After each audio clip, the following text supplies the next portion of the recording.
I think by Brian's own admission that he was always a fan of Hitchcock, and I think that he really was able to peg what that was all about. His sense of how he's able to create tension and release in his films. I mean, that's something that not a lot of guys, not a lot of directors are able to do. And I think that set him apart. And it was a beautiful feature film debut. And I remember when I read the script by Larry Cohen, I wept because I realized it was such a gift from him. I was just so happy to have the opportunity to read for anything, number one. I did like the script, but there really wasn't much in the script. It was a pretty much of a skeleton of a character. I mean, she's the bad girl, there's the good girl, you know. I didn't really understand what was going on because it was new to everybody. And I thought that I was a little too upstart and not quite knowing what I should do. And Brian was he wanted what he wanted when he wanted it. And it was like, he just kind of, everybody got a little shaky because we were new. It was the first movie for any of us. And it was like, well, what do we do now? And he says, well, just, we're gonna, you're gonna be the girl, just be the girl. I read it, I really didn't get it. I didn't know if it was a comedy or horrible. I really didn't know what it was. But we saw the movie and everyone seemed to enjoy it. But I really don't know what I saw. I didn't see him, Mama. No, say it. I didn't see him, Mama. First thing was intercourse. First thing was intercourse. First thing was intercourse. And the first thing was intercourse. I have to put the red hat on, just in case there's another opportunity, and it's the reason I got the job. And I walk in, there's a big desk, George Lucas on the left, Brian De Palma on the right, didn't know either of them. Brian turned to George and said, I'll put her on my list. And then he said, okay, thank you. And I went, okay. I said, hi. I turned to go. Brian said, next audition, bring the hat. And I went, my red baseball hat? He said, bring the hat. It was a gathering of gals. I knew that. And I knew that I was a little older than they knew. So I had to be the girl, because I was a little superannuated and I wasn't that young girl that I should have been. But the casting director had us all come in and meet with her, and then she made her selections, and we kind of moved up the food chain, and eventually I ended up doing an audition for George Lucas and Brian De Palma, who were casting simultaneously for their film Star Wars and Carrie. Which I was lucky enough to get audition on both. And Kurt Russell and I actually did an audition together on camera. And I thought we were pretty darn good, too. I'd like to find out why we didn't get those roles. Gee whiz. I ran to the library, picked up the book. I stayed up all night, read the book, read the script. I made notes. I wrote a biography of the character, all these things I didn't know about her. And I went to casting, which was in a small apartment on, where was it? It was on Fountain Avenue in West Hollywood. And I was the last person of the last day of casting to read. Marcia Nassiter was an executive at United Artists. I didn't even know that she was an executive in the movie business, but I knew her several years before. And they were looking for someone, and she suggested my name to Brian. He said, oh, she's too young. I just saw her in The Hustler. She said, Brian, The Hustler was 15 years ago. He said, oh, so on the basis, he asked to see me. And they say, I think it's Scott Fitzgerald said, there are no second acts. But Marcia was responsible for giving me my second act, because after the 15-year period, I never stopped working. And we rehearsed for 2 weeks in an apartment down on Fairfax. that it was really fun, and there were like 7 of us making our feature film debuts. Sissy was already, a film actress, and John Travolta was making his film debut, and PJ Soles, Nancy Allen, Billy Katt, Amy Irving. There were a number of us, and it had a very exciting. We were all very excited about the movie and excited to work with Brian. Sissy would drive me around in the Hollywood Hills and show me around Hollywood. And I remember one afternoon we went to Sally Kellerman's house and had lunch, and I was so excited to meet Sally Kellerman. Sissy was this bright light when we started shooting. She had all that beautiful long blonde hair, and when you would arrive on the set, she would be there with her cup of herbal tea and bouncing around, saying hello to everybody, greeting everybody. She was just this warm, singular presence, and I remember adoring her, and it was just great fun. Brian knew that I was an acting teacher, and he used me in the film to do off-camera work for some of the other people, and he would say to me, I want this response, and I want you to provoke them into this emotional response. And so that was fun, getting to work with him along those lines. Come on, you hot shots! You can't get away with this. I'm gonna get her. Let her go, Chris. I totally got who she was. I went to high school a few years before. I was in my 20s at this point, so I had a bit of a perspective on what it's like to be a teenager and to have those kind of heightened emotional feelings about things. I don't know. I was just kind of me, and when I was approaching the role, when we were getting ready to do the film,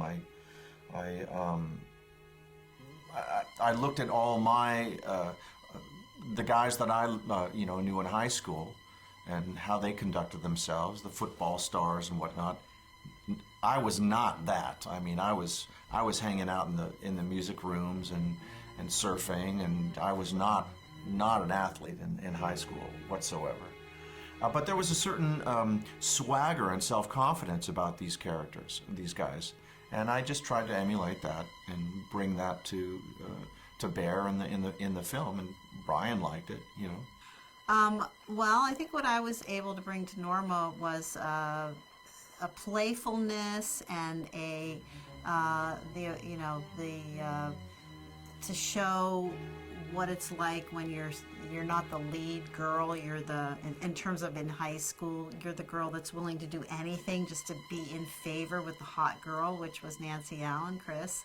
And so Norma, I wanted her, obviously, because all the other girls, Amy Irving, pretty much all the other girls in the movie were hot and pretty and sexy, so I was the tomboy. I wanted to bring a little bit of a playful spirit, and I think that Norma could have gone either way. She could have hung out with the really cool girls that were very nice and sweet and maybe, doing charity and things like that, or she could have been swayed, which she was, to hang out with Nancy Allen because that was more fun, and, it was just her playful nature. He knew that everybody didn't know anything because we were new people.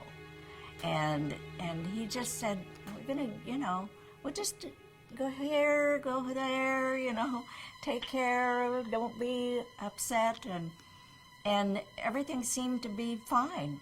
He was lovely. He was a perfect director for me. He told me nothing. He just sort of let me go. And when I had an idea, and I told him about it, and he was easy for me to share with him, even things that seemed a little weird. Before we shot the scene where I killed Carrie, I had an idea that my death, when she kills me, that my death should not be an agonizing one of pain, that it would be ecstatic, because it was really what Margaret wanted, see her savior for herself and her daughter. And so I thought I would just go all the way with it. And I told Brian my idea, and he said, oh, okay, give it a try. Because that's nice, because I always hate that feeling that a director's going to interrupt you right in the middle. And so it's lovely to feel that you've got the freedom to do that. I think with a good director like Brian, and I could name a few others, that you do have to absolutely, completely trust who's holding all of this together. I like having a strong director. I like being directed. I like the collaborative. Well, I have an idea. Oh, okay, try it. Let's see. You know, this sort of thing, which Brian did, and as did Spielberg and Zemeckis, and really all the good ones. And I think for the most part, you just have to trust. You have to be ready to jump off that cliff. Otherwise, I think, you know, if you don't trust, then you're always going to be holding something back and never fully giving into the character or the scene. And, you know, then why have a director at all? Why not just direct yourself? And that usually doesn't work out very well. There was kind of a feeling around town that this was going to be his breakout film, and obviously it was. It was a seminal film in his career.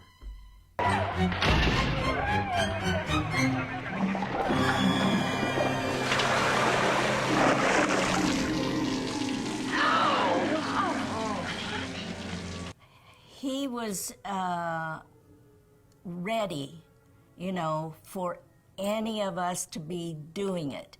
And he wanted he was very calm about everything. He didn't make everybody crazy or not knowing what to do. And it was just really calm. And he knew exactly how to do that. And then, you know, we were out in the boonies out there running around, and it was like, okay, I guess I'm in the movies. Brian had a vision for how everybody was going to die. Again, it wasn't in the script because Nora wasn't in the script. The way Betty Buckley's, the gym teacher, died wasn't in the script. My death scene in the movie, there was this basketball backboard that was this contraption that they had built, and it was this big thing, and it was on a pendulum. And then there was about 1.5 feet of balsa wood. So the idea was the pendulum would come down and smash against the wall, but the balsa wood would break against my body or my character's body. And but they hadn't tested it, so they didn't know for sure. And then afterwards she said, oh my God, he thought of the most disgusting way to kill my character. I can't believe that's what he had in mind. He was probably dreaming of it. The terror and the screaming that you're hearing in the movie is absolutely for real. I wasn't acting at all. Then they inserted my stunt double, who was dressed like me and had a wig like me and everything, and she takes the hit in a shot. And then they reinsert me for the close-up. And Brian said to me, watch what her physicality is when she takes the hit, and then you mimic that in the close-up. And so I had this like mouthful of movie blood, you know, and I'm supposed to like vomit the blood out after it smashes me, and, you know, imitating her physicality and screaming. And so we did several takes of that, and he's telling me to... his direction was classic. This is like classic Brian De Palma. He said, I want you to squirm like a bug on a pin. What a lot of people don't know is that the actual soundstage itself caught fire. And so the AD is yelling for people to get out, and Brian is yelling, keep rolling, keep rolling.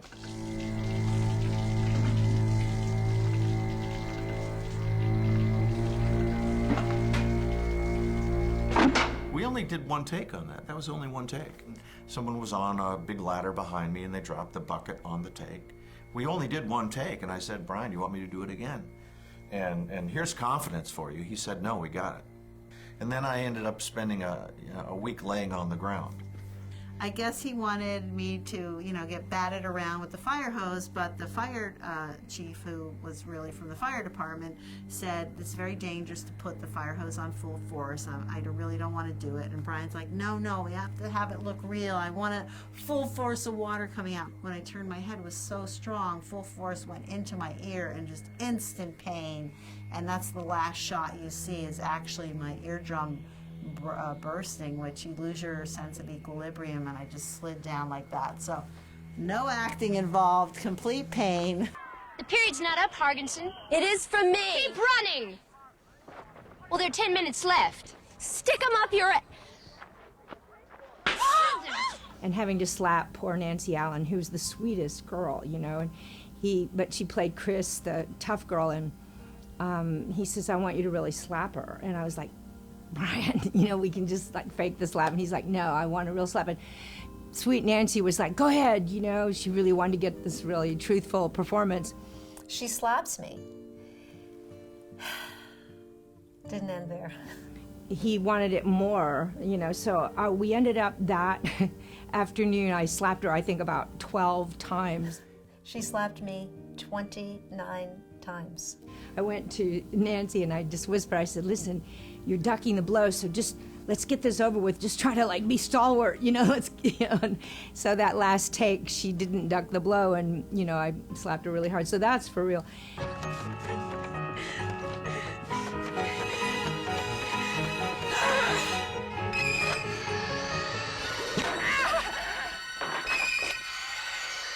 They put a steel vest on me and little blocks of wood where the knives and the kitchen instruments would hit me.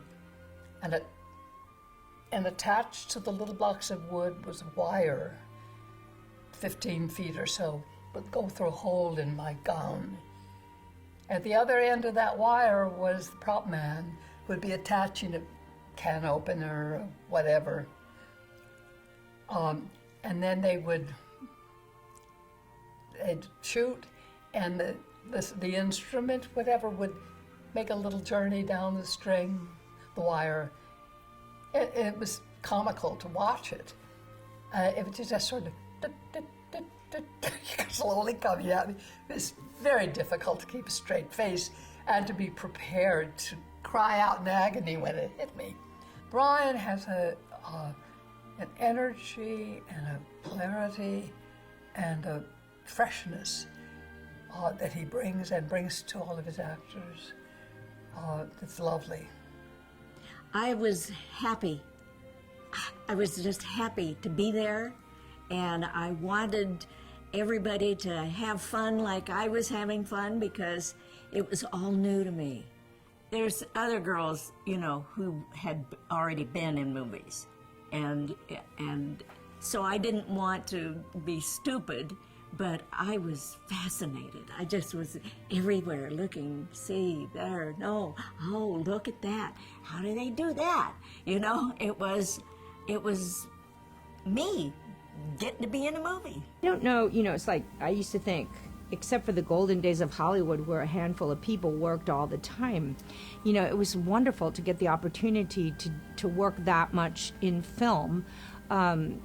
So I think through that process, I learned to act to become a better actress. You know, one thing leads to another, and yes, I would say absolutely Carrie started it all.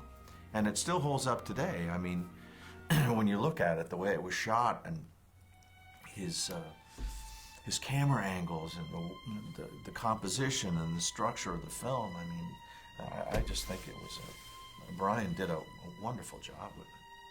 That's the funny thing about all this stuff is it's like Rashomon. What really happened? I don't know.